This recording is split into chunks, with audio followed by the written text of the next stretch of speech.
Welcome to a new episode of the CIRAN podcast, reconciling two societal needs, resource extraction and nature conservation. We are Anita Stein and Luís Rosendo. And together with our invited experts, we are exploring how Europe balances resource extraction and nature conservation during the energy and environmental transitions. CIRAN is more than a podcast. It's a project funded by the European Union. Today's focus is on national security and geopolitical concerns. We will discuss the importance of securing a domestic supply of critical raw materials to protect national security interests. We will also highlight the risks of relying heavily on imports from politically unstable regions or countries with different strategic priorities. Our guest today is Member of the European Parliament, Hildegard Bentele. Hildegard Bentele has a master's degree in political science from the Freie University of Berlin and studied in Heidelberg, Paris, Brussels and Berlin. She is a member of the European Parliament since 2019, and for the Critical Raw Materials Act, she has been the lead negotiator of the European People's Party Group. Hildegard Bentele, thank you for joining us. We look forward to our discussion. Last February, Gregory Wischer, the founder and principal of Dei Gracia Minerals, a critical minerals consultancy, wrote that the US military and NATO could face serious shortages of critical minerals if geopolitical tensions, especially between the US and China, escalate. Could you provide an overview of why securing a domestic supply of critical raw materials is considered vital for the national security of European countries, particularly in today's geopolitical landscape? Thank you very much for the invitation and also for this very interesting questions. It's very interesting that you mentioned an US source, because Americans mainly come from national security reasons, because critical raw materials are, of course, needed for defense purposes, for armament, for weapons, and so on. But with regard to the EU, I would say we come from a different angle, since we are not so strong in a common defense industry. We have seen the Critical Raw Materials Act in parallel with the Net Zero Industry Act. That means we became aware that we need critical raw materials for the green transformation, because we need we have an increased demand for the transformation in our mobility sector, in our energy sector, So I mean, we need more windmills, we need more electric vehicles, we need more efficient motors. And there is the need, and also for the digital transformation, and there is the need for more critical raw materials. So Europeans come from this perspective. It's maybe not so much the national security, but it is the ecological transformation which is behind, but which got also, I would say, a national security dimension since the Russian aggression on Ukraine, because then we had to even accelerate our energy transformation. And this means we need to achieve our targets faster. That means we need to produce more windmills, more electric motors, and more electric vehicles in a shorter period of time. And this is why we need more critical raw materials. And we have become aware, and this is the second reason behind the strategy during the pandemic, that our supply chains are not very diversified, and these are the two lessons which came together. So that means the ecological and digital transformation plus the supply chain risk, which we became aware during the pandemic, which led then us Europeans to deep dive into our raw materials dependencies. And this is why we also took the initiative to diversify our supplies and to solidify our strategy on that. Okay, thank you. Can you please elaborate on why it is not only crucial to increase mineral extraction in Europe, but also develop our capabilities to process the minerals domestically? Yeah, because we have the same dependencies, unfortunately, also for processed raw materials. So we are at the very end of the supply chain, and let's say 90% of the supply chain of raw materials is abroad, and this is why we have to look into the whole supply chain. The problem with processing is it's very costly, it's very energy intensive, and this is why European companies don't go into it even more, because we have high energy costs currently. But it is necessary, because it doesn't help you if you get the raw material and if you cannot process it. So this is why we are looking in all segments of the supply chain, and this is also why we have the target to bring back 40% of the processing back to Europe. But this is the most demanding target of all of them, because it means that we have to open new processing plants in Europe, and this is a difficult process. Thank you. I would like to ask you something concerning the Critical Raw Materials Act, which entered into force last May. It puts an emphasis on strategic projects, and it aims at significantly reducing permitting timelines. Could you explain how the European Union can support member states in the implementation? Unfortunately, very little. This is the task of the member states, because they need to reinforce their administrative capacities. And this is why we have two co-legislators, because the council also agreed to bring down this permitting timelines. But this implies that they provide with the administrative infrastructure to really then also come up with faster permits. Here we cannot help, because we do not have EU civil servants in the member states. This is up to the member states. But they agreed, it is a common position. We both agreed, the Council and the Parliament, that we want to reduce this timeline. So, but this is the most, it's very interesting aspect. And I'm really, super interested in have a close look how this is going to work. But the time limits are now set for and this is why we defined it for strategic projects, not for every project, but for the strategic projects. And now they have to become like as pilot projects. And if we manage well strategic projects, we of course hope as parliamentarians that we could extend this experience to other projects. But first we have to bring through strategic projects in these shorter timelines. It is demanding, but it is feasible, and the member states agreed to do so. Mm-hmm. Okay, thank you. And one key issue regarding the implementation of this Critical Raw Materials Act is the low level of public acceptance of mining activities in Europe. In this act, the first reference to population appears on page 43 only. And according to experts' insights from the CIRAN project, it is crucial to share benefits resulting from mining activities with the local populations. How can the EU support industry and national governments in improving public acceptance and sharing these benefits? Well, with regard to the concrete project implementation, I think we should mainly look at the local level or regional level, because there the development, the project takes place. And we see the biggest resistance on the very local level. So we have first to convince the local communities, the local politicians, the local administrative level that this is a good project. And also at the same moment, we have to point out to industry that they have to be transparent, that they come up with information at a very early stage. So it's a two-way process. But I think there are many good examples, because, I mean, you create, to a certain extent, jobs, you create infrastructure. Sometimes there are also, other supply chain elements add to the mine. So there's a processing, a part with it.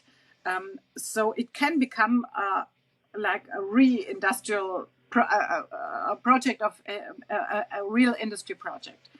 But it has to be figured out carefully, and but there are many good practices which can be taken as an example and then also built upon.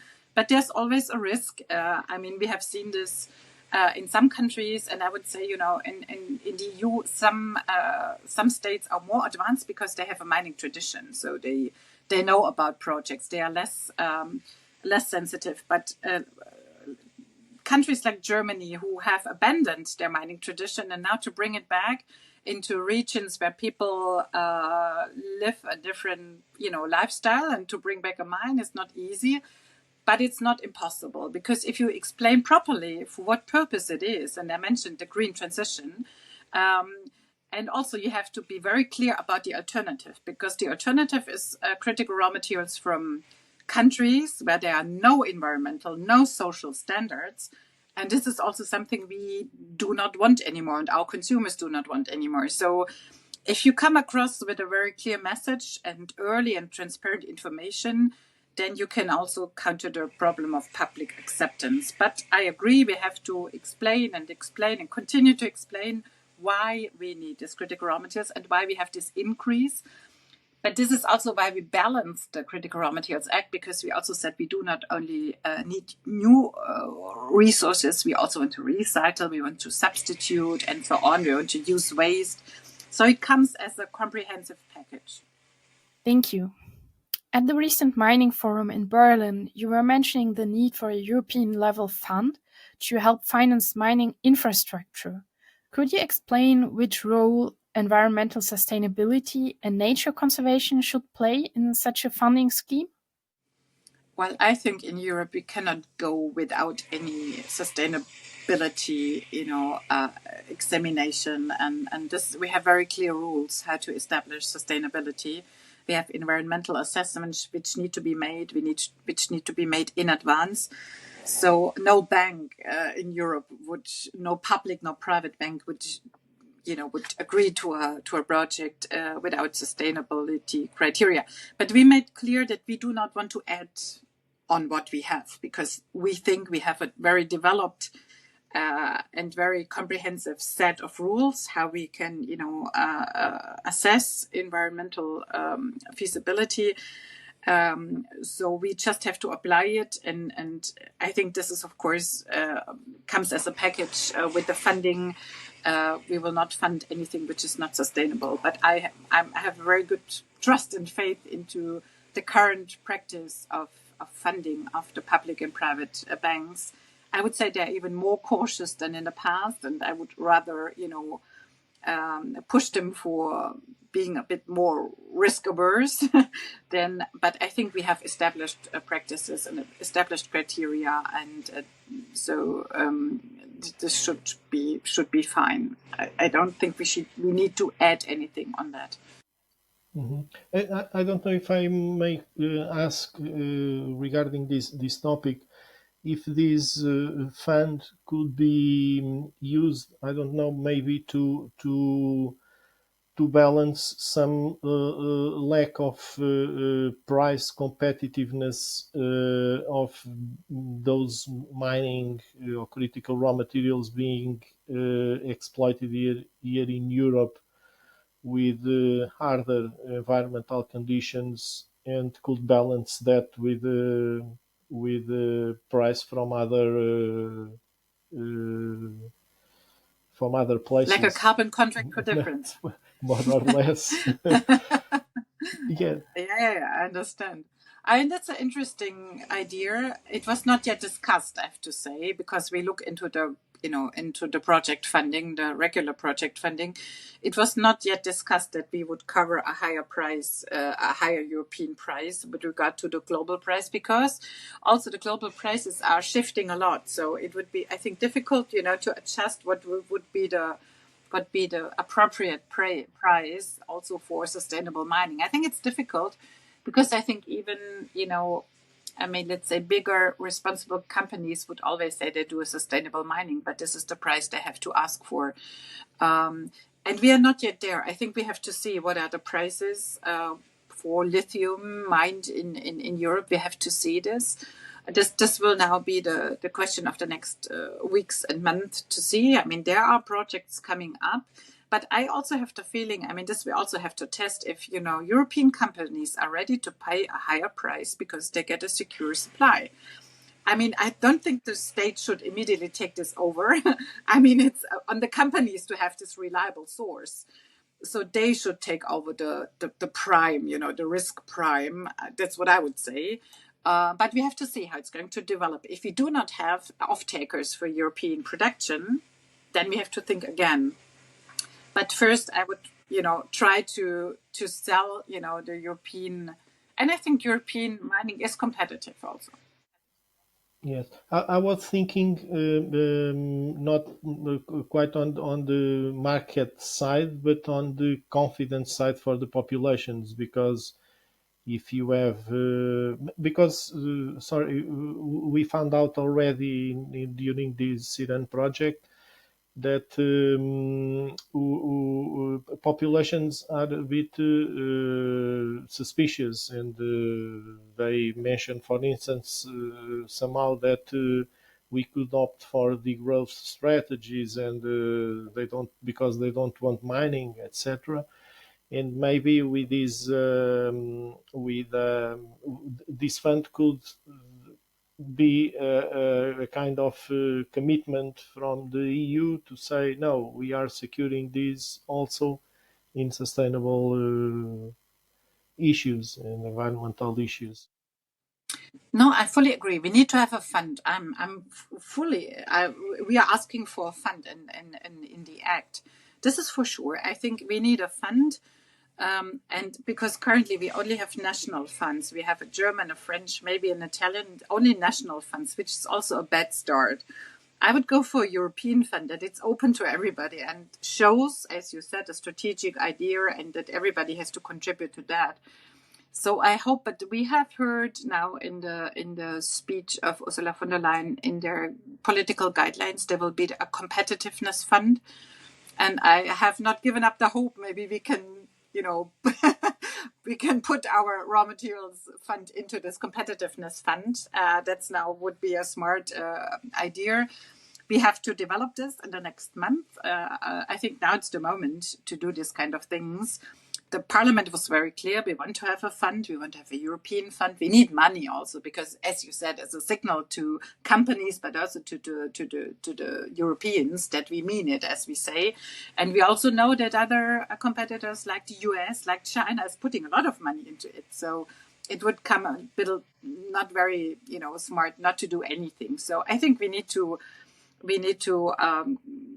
tackle this issue again, but I have some hope that there might be something in this competitiveness funds or somewhere else, because we are also resetting the multi-annual framework after 27. So we have to discuss this in this term, and we try to bring in the raw materials fund again. Yeah, this will certainly be one of our goals as MPs. Thank you. And if I may ask, what role do you see for innovation and technology advancements in mitigating the risks associated with critical raw material supply and exploitation? This is a huge, important task. And if you look into the funding on the horizon, you will see a huge increase in research and innovation funding for critical raw materials, a huge increase. And actually, this is also the path we want to go. And we made this very clear. As I said, it's a comprehensive package. It's not just about sourcing and mining. It is about recycling, substituting, working with waste. And there's a lot of potential there. I mean, and the EU should go into this direction. So maybe there was an increase from the 214 to the 220 period. Maybe we can also, get more into under horizon. It's always hard to say how far you can push and replace critical raw materials, because some cannot be replaced because the quality is better or the duration is better, the longevity of a product is better with real critical raw materials. But I think we should push it to the max. We should push it to the max. That should be one of our priorities, to substitute, to recycle, to work with waste, to go for circular economy. This is for sure. I mean, that would be the most cost effective and the least politically risky part of the raw materials policy. Mm-hmm. So if you allow me one last question regarding this, the development of these domestic capabilities. regarding the future or actual partnerships and cooperation with other countries or regions. Can you provide any examples of existing or potential partnerships that are beneficial for Europe? Yeah, well, I mean, we have, I think that one of the most beneficial would be, I think, with Canada, with Australia, of course, Norway, Chile, of course, comes onto my mind with regard to lithium. As you can see, I would go for the Western, for the Western Hemisphere, where we share values. We have concluded new partnerships, but they still have to, show their potential with Kazakhstan, with Congo, with Rwanda. We have to see. I mean, they're pretty new, but I know since I've been a member of the EU-Canada delegation that with Canada it works fantastic, also with Australia. So there's a lot of interest, Norway also.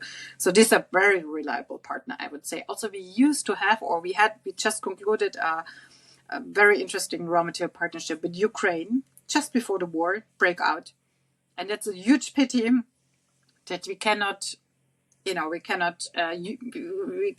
collaborate in this regard currently. But once the war is over in Ukraine, I mean, this is our neighboring country, so it's such resource-rich country, Ukraine, and shares our values, wants to build up its economy. So that would be potentially very good partner, I would say. We have good partners. We need to have more.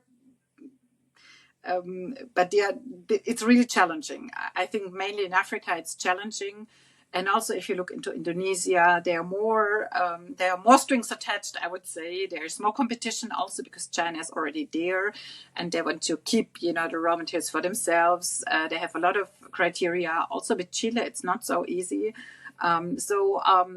I would say with the Western partners we have, the cooperation is the easiest. And there's still a lot of potential. There's still potential we have not yet exploited with Canada, Norway, Australia. There's still a lot of potential. We have a lot of interest being expressed towards the EU to come up with offtake agreements. Thank you so much, and thank you for your insightful contributions today. This episode was brought to you by CIRAN. CIRAN is an EU-funded project that is investigating how to balance resource extraction and nature conservation.